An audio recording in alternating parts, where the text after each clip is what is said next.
नाशिक शहरातील शालेय परिसरात फिरणाऱ्या टवाळखोरांमुळे विद्यार्थिनींचा मानसिक छळ, हुल्लडबाजी, शालेय परिसरात दुचाकी वेगाने फिरवणे असे प्रकार नेहमीच समोर येत आहेत। त्यानुसार नाशिक पोलीस आयुक्त संदीप कर्णिक यांच्या सूचनेनुसार व पोलीस उपायुक्त मोनिका राऊत, सहाय्यक पोलीस उपायुक्त अंबड विभाग शेखर देशमुख यांच्या मार्गदर्शनानुसार अंबड विभागातील सातपूर येथील शालेय आवारात फिरणाऱ्या टवाळखोरांचा बंदोबस्त करण्यासाठी दामिनी पथक सज्ज झाले असून शाळा भरण्याच्या वेळेस व सुटण्याच्या वेळेस हे पथक कार्यरत करण्यात आले आहे। त्याच अनुषंगाने 25 जानेवारी 2024 रोजी सातपूर कॉलनीतील छत्रपती शिवाजी विद्यालयात दुपारी 12 ते 12:30च्या सुमारास दामिनी पथकातील महिला कर्मचारी कोमल आव्हाड, रीना देशमुख, कल्पना वाळुंज हे शालेय परिसरात येऊन पालकांशी व विद्यार्थिनींशी संपर्क साधून काही विपरीत प्रकार घडल्यास आम्हाला सूचित करावे असे आवाहन करण्यात आले। हे चित्र बघताच टवाळखोरांनी येथून काढता पाय घेतल्याचे चित्र देखील पाहायला मिळाले। कोमल आव्हाड यांनी प्रबंधभूमीशी बोलताना अधिक माहिती दिली आहे, पाहूयात सविस्तर।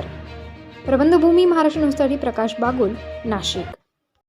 मॅडम, शालेय आवारामध्ये टवाळखोरांचा वावर खूप मोठ्या प्रमाणात दिसतो। त्या अनुषंगाने आपली नेहमीच या ठिकाणी वर असली भेटीगाठी असतात।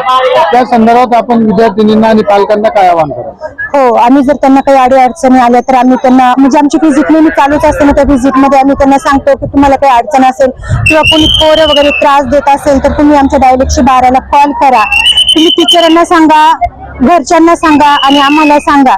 जर त्रास होत असेल तुम्हाला, तुम्ही घाबरू नका, संकोच बाळगू नका आणि जर गरज लागली तर पोलीस प्रशासनाला तुम्ही त्यांची मदत घ्या। असं काही नंबर अलाउ केलेले आहे मॅडम? हो, 112चा नंबर आहे ना, डायल 112चा नंबर आहे। 100 वरती पण कॉल केला तरी चालेल, 100 वरती। हा, पोलीस स्टेशनला। पण एक लक्षात अशी येते मॅडम, एक बाब नेहमी लक्षात येते का ज्या विद्यार्थिनींवर अत्याचार होतो ते नेहमीच तक्रार करायला घाबरतात, जेणेकरून त्यांच्यावर हल्ला होऊ शकतो।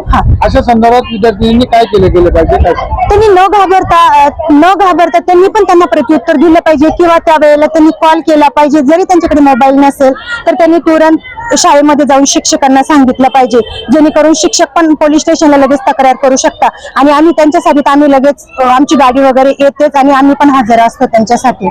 धन्यवाद। हा।